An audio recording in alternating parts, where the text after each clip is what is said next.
खांद्यावर ते पार्ट्याची बाई येऊन आमच्या नवऱ्याला 2 हात मारली. सोडवा सोडवा म्हणताना पोलीस त्यावेळी येऊन त्यांना सोडून घेऊन गेले. आता आम्ही काय करायचं? मोठ्या लोकांना सांगावं म्हणताना त्यांना पण नेऊन घातलेत.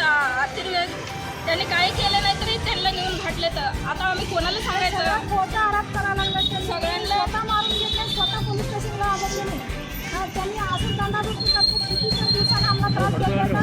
ते लोकांना निसंग आहेत, त्या लोकांना काहीच नाही. रात्रभर दिवसांनी आता आमच्या नवऱ्याला मारून घेऊन गेले तर आम्ही काय करावं? मग आता इन्साफ भेटला का नाही तुम्हाला? नाही, आम्ही कोणाला सांगावं? आमच्या घरी एकच मालक आहे आमचं. आम्ही लहान लेकरं आहेत. लहान लेकरं आमचे. आम्ही कोणाला सांगायचं? नवरा एकटेच आहे, त्यांना चुकून गेले तर आम्ही कोणाला सांगावं? मग SP साहेब काय सांगितले आता तुम्हाला? त्यांनी जे तू म्हणलं काय करतील का माहिती आता.